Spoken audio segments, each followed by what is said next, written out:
legacy is connecting the dots.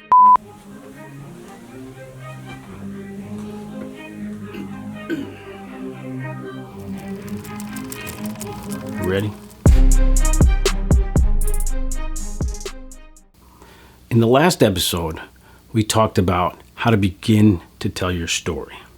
Something that was different about that day. In this episode, we're going to break it down a little bit more so that we can start to piece it together. I want you to understand that all of us have a story to tell.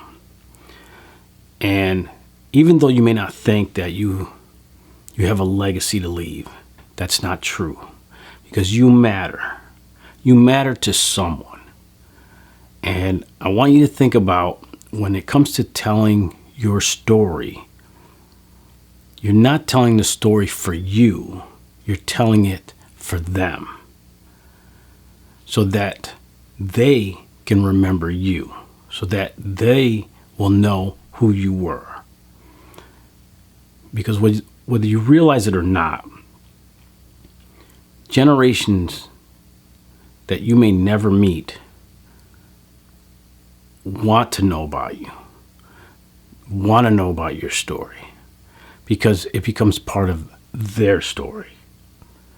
So keep that in mind, and hopefully you'll take something away from this and maybe start to think about your legacy.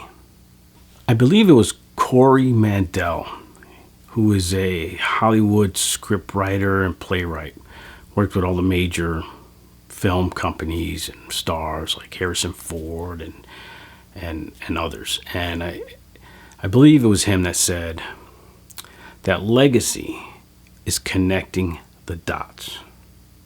You can't start in one place and not take them to the other. Now, what I mean by that is, oftentimes, or a lot of us, and myself included, I've done this where, and I still do, I'll be honest, I sometimes have to remind myself to not do this. But if you talk about a time, for example, if you say, yeah, last week I went out to lunch with so-and-so and it was on Tuesday. Nope, you know what, I take that back. That was on a Monday. And it wasn't lunch, it was dinner. You're done. You've lost them. Whoever you were telling that story to, you've lost them. That is something that we all have to work on constantly when it comes to telling the story. So keep in mind that where you want to start is the basics, the points. Get the points. The beginning, middle, end. Who, what, where, when, why. Places, people, things. Unless it's pertinent to the story, leave it out. Don't add it. Just leave it general, generic. Unless it has meaning to the story, do not tell it. So if you had lunch last week, you had lunch last week. Doesn't matter what day it is, you had lunch last week. Who did you have it with? Why is this important? Doesn't matter what you ate, unless it has something to do with the story. So for instance, you almost never eat seafood, but on this day you decided you want to have some fish. Well, this fish happened to have a lot of bones in it, and one got stuck in your throat.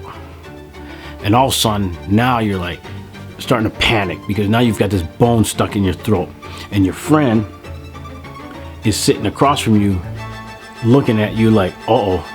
All of a sudden, it jumps into action and starts to try to help you to unlodge it. You're struggling, and then next thing you know, this other person comes in and they try to help, and you're like almost about to pass out when all of a sudden it gets unlodged. And then you take a deep breath. You're like, whew, this won't happen again, because I'll never eat another fish again for the rest of my life. That is how you want to tell that story. Like, you want to make sure that there's a reason that you're talking about the fish. There's a reason that you're talking about that friend, and that you take them to the end. So at the beginning, you had lunch with a friend. You decided you want to eat fish because you hadn't had it in a long time. It had a lot of bones in it. All of a sudden, one gets stuck in your throat. It gets lodged in there. Your friend jumps into action. He tries to help, tried to get it out, but somebody else jumped in, also tried to help, and then all of a sudden it got unlodged, and you're okay. They saved you, basically. And you said, okay, I will never eat fish again as long as I live. So that is how you tell that story, as far as beginning, middle, and end. Now that is just, again, a moment in time. Now that story, how does it relate as far as the rest of your life? Did you never eat fish again because of that? Or did somehow that end up to where you that happened, and then you ended up starting a restaurant where it was a seafood restaurant? How does that connect the dots? Picking certain times of your life, in your moments, experiences, big moments, little moments, funny moments, sad moments, write it down and start to tell it in a way that is simple, basic. And then start to think about how those stories come together to tell your story, and why it's important, and why you should tell it. So hopefully this gave you something to think about. And again, I want you to know that you matter. You have a story to tell. My name is Bill. Thanks for watching.